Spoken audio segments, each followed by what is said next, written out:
आदेश है जो वारिया जहां पर मिले उसी जगह पर समाप्त करवा दिया जाए। ठीक ऐसा ही होगा। लेकिन मैं देख रहा हूं कुछ नहीं होगा। केवल तुम कह रहे हो दिन प्रतिदिन हमारे योद्धाओं का अंत हो रहा है। अघासुर, बकासुर, धेनुकासुर, पम्मासुर, शक्कासुर, कागासुर, कैसी ऐसे ऐसे योद्धा इस मथुरापुरी से गए ब्रज प्रदेश के लिए, लेकिन उस वारिया ने सबको फलमात्र में ही समाप्त कर दिया। किसको? मथुरा में असुरों का मंडल विदाई मंडल कहलाता है, पर कारण क्या है? मेरा दल दिन प्रतिदिन ढलता जाता है। हमारे योद्धाओं का दिन प्रतिदिन अंत हो रहा है। हमारे योद्धाओं के द्वारा उन वारियों को बाल बांका भी नहीं हो रहा है। हमारे योद्धाओं की मृत्यु का कारण क्या हो सकता है? अरे अल्पावस्था का था, कम समय में ही उसने हमारी बहन बकी को समाप्त कर दिया। हमारी बहन बकी हमारे योद्धाओं में श्रेष्ठ वीरांगना थी और उसने वीरता का बीड़ा उठाया था कि मैं आपके शत्रु को जीवन का अंत करके आऊंगी, लेकिन उसने अपने आप को ही खो दिया। नहीं नहीं नहीं, बिल्कुल गलत। महाराज तुम कह रहे हो कि हमारे सबरे योद्धाओं को मार दिया। सबरे योद्धाओं को मार दिया। और किसको मार दिया? तुम्हारी बहन पूतना को मार दिया। नहीं, कागासुर को भी मार दिया। नहीं, कौन कह रहा है? अरे हम सबने देखा है, यहाँ से बीड़ा लेकर के उसको मारने के लिए गए। हाँ। जो भी जाता है वापस नहीं आता है। कोई नहीं, सबसे पहले बुआ पूतना गई थी वहाँ। हाँ। और तुम कहते हो उस बच्चे ने मार दिया? हाँ, उस बालक ने मार दिया। तुमको पता है कि बुआ पूतना जब यहाँ से ब्रज के लिए गई थी तो उसने कहा था कि मैं अपने स्तनों से विष लगा के जाऊंगी। हाँ, ऐसा ही किया था। तो उन्होंने अपने स्तनों से विष लगाया जी। और मथुरा से ब्रज के लिए प्रस्थान कर दिया। जब वो मथुरा से जाने लगी तो मार्ग में जमुना जी पड़ गई। हाँ, पढ़ती है यमुना जी। पड़ती है ना जी। तो जब जमुना जी को वो पार कर रही थी तो उस समय उनके जल नाक नाक तक भर गया। हाँ। कितना? नाक तक उनके जल आ गया था। तो वो जमुना जी को जैसे ही पार करके बाहर निकली तो उन्होंने अपने हृदय में ये सोचा कि कहीं ऐसा तो नहीं कि मैंने अपने इस तरह से जो विष लगाया है कहीं वो धुल गया हो। हाँ। है? तो उनको विश्वास नहीं हुआ। उन्होंने अपनी उंगली से थोड़ा सा उसमें से विष को फिर चाटा। जैसे ही भुआ जी ने उसको चाटा तो भुआ जी को लगा खाटा खाटा और भुआ जी का हो गया सपाटा। अरे ऐसे नहीं मर। ऐसा कुछ नहीं है। भगवती कहीं का कायल, बुज़दिल, धिक्कार है, लानत है तुम सबकी वीरता पर, धिक्कार है तुम्हारी बहादुरी पर। मैं जिसे दोस्त हूं समय को, विधाता को, या कि योद्धाओं की कायरता को, या कि अपने भाग को, धिक्कार धिक्कार तुम्हारे भुजबल पर, इन लंबे चौड़े आकारों पर जो छोटे छोटे से ग्वाले कर जाए मार हजारों पर। और मथुरा वारियों को देकर क्यों नाम दिलाते हो अपना? आराम पसंद है आलसियों, क्यों दिल को ले जाते हो अपना?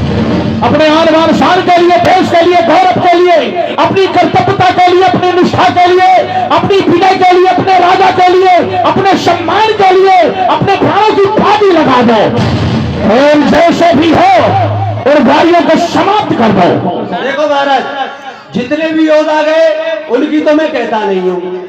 आप यदि मेरी बात करें तो मैं तो बहुत बड़ा बलवान हूँ। कितने बलवान हो? बहुत बड़ा बलवान हूँ मैं। बतलाइए क्या कर सकते हो? केवल आप मुझे एक बार आज्ञा दो तो मैं उसको मार के आ सकता हूँ, पर मुझे पता है कि तुम मुझे भेजोगे नहीं। भाई मुझे ये पता है तुम मुझे भेजोगे तो ये सब राजपाट धन धाम दोबारा सब सूना हो जाएगा मेरे बिना। सोना नहीं बल्कि चौपट हो जाएगा। चौपट हो जाएगा। हो सकता है तुम्हारा ये सिंहासन लगना बंद हो जाए। हमारे मन में हाँ। बहुत बड़ी शंका है और बहुत बड़ी चिंता है। हमारी चिंता का निवारण कैसे हो सकता है? हमारे मन में अशांति है, हमारे मन में शांतना कैसे स्थापित होगी? महाराज अब शांति तो तभी मिलेगी क्योंकि जब जब इस मथुरापुरी के ऊपर आपके ऊपर विपत्ति के बादल मंडराते हैं तो यहाँ और कोई नहीं आता है, केवल उपाय बताने के लिए हमारे गुरुदेव ही आते हैं। बहुत सुंदर। है?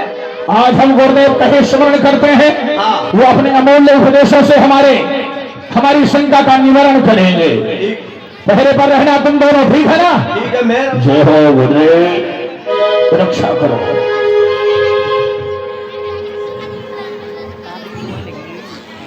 जय हो गुरुदेव भगवान। आप पदार्पण करें, अपने अंतकारियों का परिचालन करें। पे लिए हस्त तलवीन गावत को भेद के आए परम प्रवीण।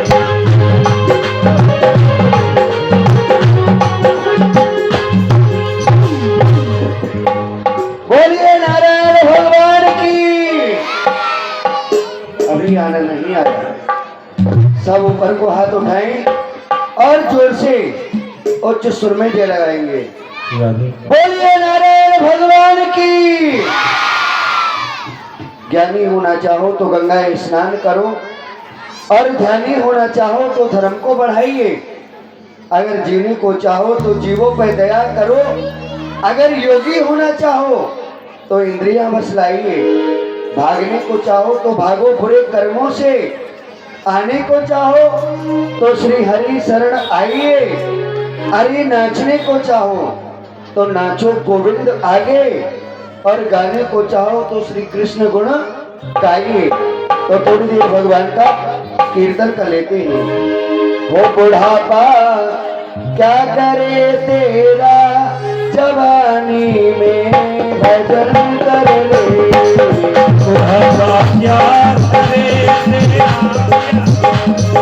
ओ जवानी में भजन करे। हो जवानी क्या करे तेरा, जवानी में भजन कर ले। बुढ़ापा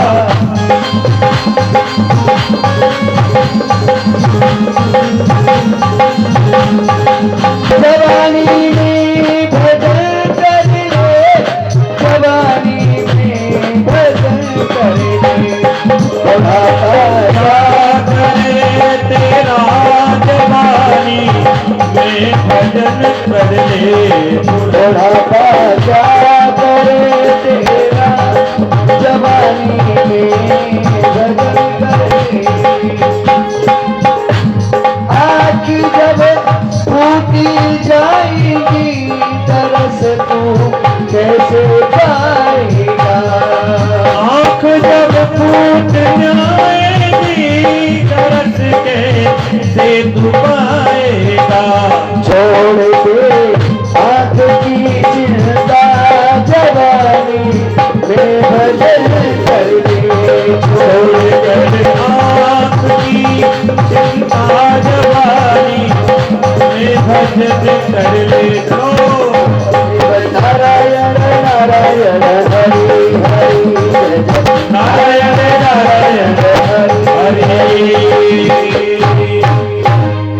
अरे यहाँ कोई है? ये जाओ अपने महाराज से आकर के कह दो गुरुदेव आए हैं। दीवान जी, क्या है? मैं सो रहा था और आकर के जगा दिया तूने। गुड़ आ गया। गुड़ आ गया तो कोई बात नहीं, भंडार में खिला दे गुड़ को। हाँ जाओ। चलिए महाराज भंडार में। क्या करेंगे भंडार में? वो बोले भंडार में ले जाओ। भंडार में क्या करें चल के? आप बोले गुड़ा है। गुड़ की कहाँ कहा है? किसने कहा है गुड़ की? क्या कहा है? जाकर के कह दो ब्रह्मपुत्र आए हैं। दीवान जी, अरे क्या हुआ बेईमान? ब्रह्मा जी के पत्थर मार दिया। ब्रह्मा जी के पत्थर मार दिया? ज्यादा अफसोस की बात है क्या? तो कोई बात नहीं, एम्बुलेंस बुला और उनमें उसमें बिठा के ब्रह्मा जी को और भर्ती करा दे। पास में ही अस्पताल है, हैं? ले जा जा। ब्रह्मा जी पत्थर मार दिया। अरे भाई ब्रह्मा जी के पत्थर तो किसी ने नहीं मारा है। क्या बोल रहे थे? जा करके कह दो नारद जी आए हैं। दीवान जी हाँ खाना आ गया, पेट में बच्चों को खाना है, देखो नार आ गया तो ले ये मेरी बंदूक ले जा, ठाए कर दे। इधर है नहर। नहर? हाँ नहर के किसने बोला? भाई बोले नहर आ रहा है। इसी को कहते हैं जैसा करोगे संग ऐसा चढ़ेगा रंग, और ऐसा पियोगे पानी ऐसी ही बोलोगे वाणी, और ऐसा खाओगे अन्न और ऐसा होगा मन। इनका कसूर नहीं, ये संगीत कंस की कर रहे हैं। जाकर के कह दो कि तुम्हारे गुरुदेव आए हैं, लंबी चोटी वाले, तुंतुर मुंतुर वाले। दीवान जी तुम्हारे देवर जी आए। देवर जी?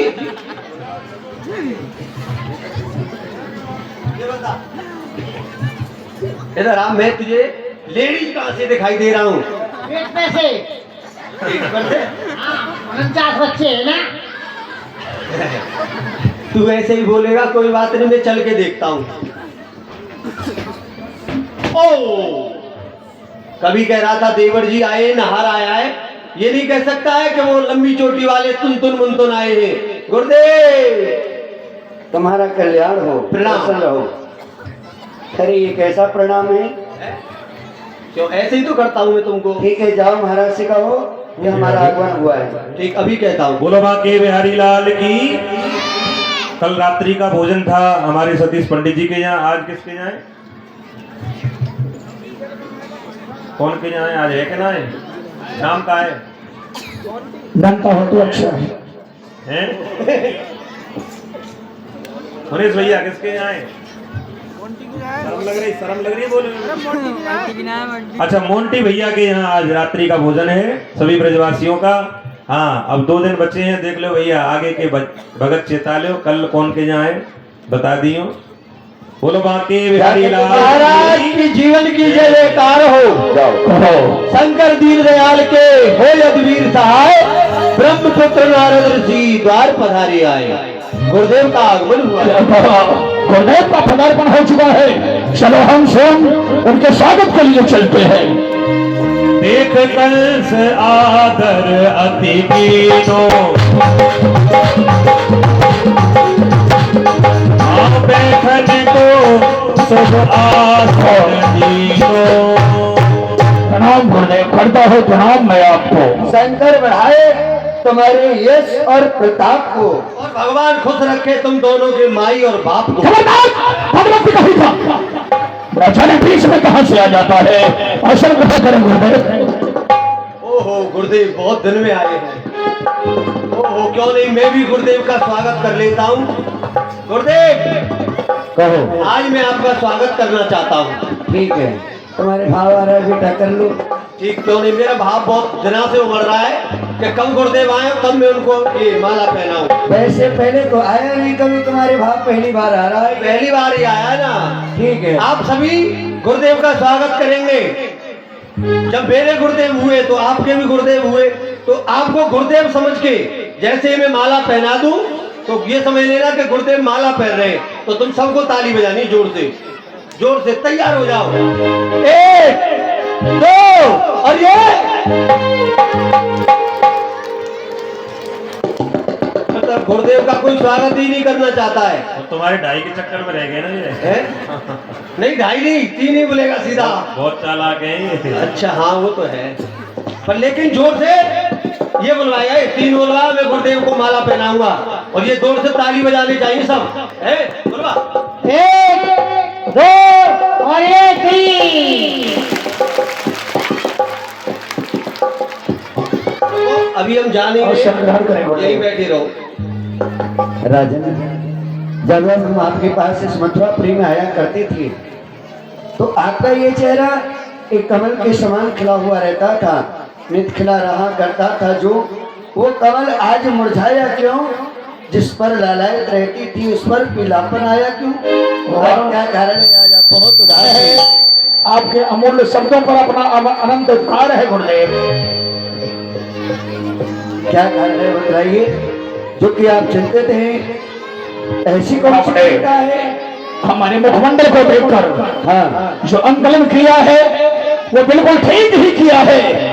आपने जो अपने हृदय में विचार किया है बिल्कुल ठीक किया है गुरुदेव। इस वक्त हमारे हृदय में चिंता ने अपना निवास स्थान बना रखा है। तो प्रताप मनुष्य कुशल सदाही, एक सोच मोहि बड़ो ही गोसाई। हे गुरुदेव, आपके चरणों की असीम कृपा से मैं सदैव काल ही कुशल में रहता हूं, लेकिन इस वक्त चिंता ने हमारे हृदय में अपना निवास स्थान बना रखा है। वो चिंता किस विषय की है ये आप श्रवण करें। बतलाइए कौन चिंता है? वो बनते ब्रज में और राजा वेदो ब्रज में नंद कुमारा, जान परत मोहे कोई अवतारा।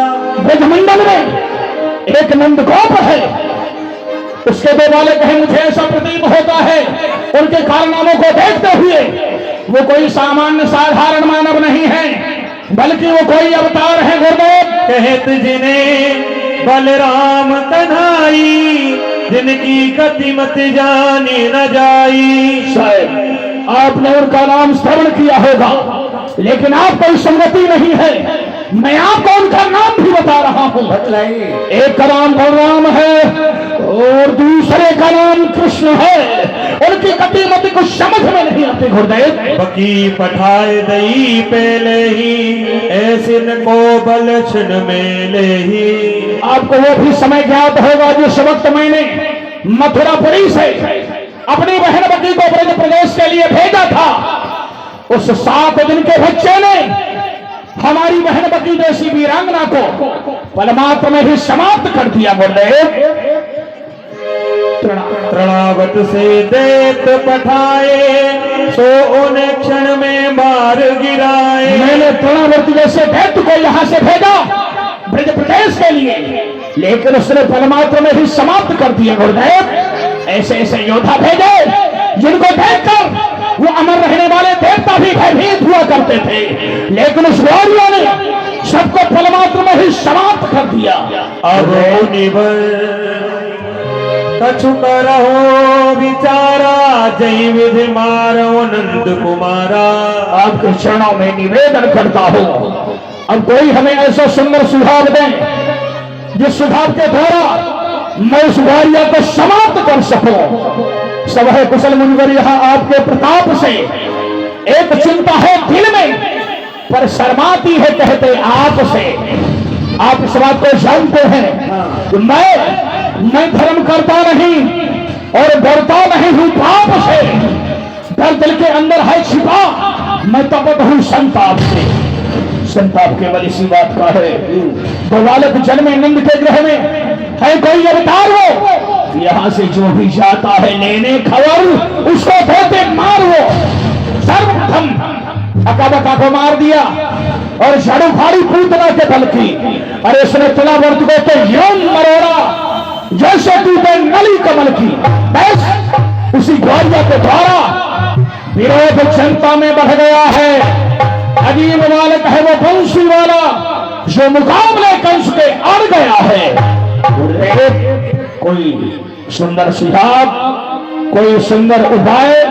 कुछ मूर्ख लोगों का कथन है वो गौरिया कोई सामान्य साधारण मानव नहीं है, बल्कि वो कोई अवतार है।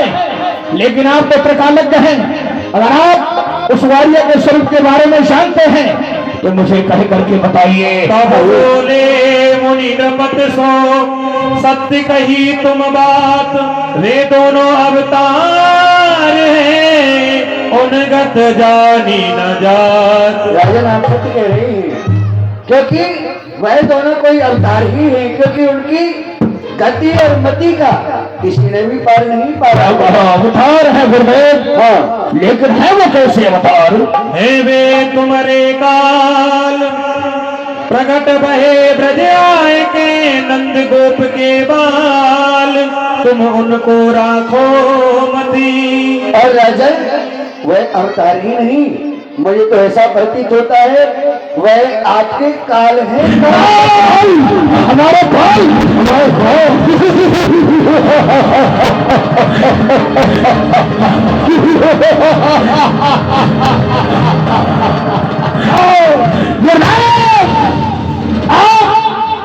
काल के स्वरूप का वर्णन करके हमारे लिए योद्धाओं को और आप कायर और भयभीत बना रहे हैं। बात कहने से पहले आप इस बात का विचार तो किए होते, हमारी समानता, हमारी क्षमता, हमारी बराबरी, और वो ग्वालिया क्या करेगा? मैं हूं महाराज, मैं हूं महाराज, ये ग्वालिया गवार कृष्ण, मैं हूं बलवान और वो जन्म का नचैया है। मेरे मनमानी संपत्ति अटूट भई, उसके न घर द्वार, एक छोटी सी मड़ैया है।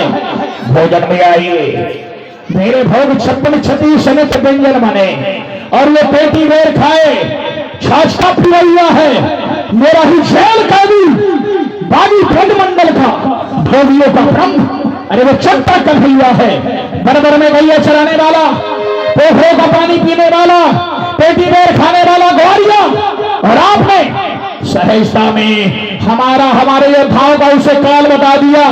प्रशंसा नहीं, आपके द्वारा मैं उस ग्वालिया को मारने का सुझाव, मारने का उपाय जानना चाहता हूं। कोई ऐसा सुंदर सुझाव हमें बताइए जिसके द्वारा मैं उस ग्वालिया का बल और उसका पौरुष नष्ट कर सकूं। यह योद्धाओं की कोई कमी नहीं है। गुरुदेव, काल काल कहकर आप हमें डरा रहे हैं। अरे काल बेचारा थर थर कांपे जब मैं आंख दिखाता हूं और वक्त पड़े जब लड़ने का, झट से घर में घुस जाता हूं। सुनिए, ऐसा कोई सुंदर सिहाब, दार के दार मिठोर न दार से एक सितार न छूटे, तीर नहीं शमशीर नहीं, सांप हमारे लाठी ना टूटे।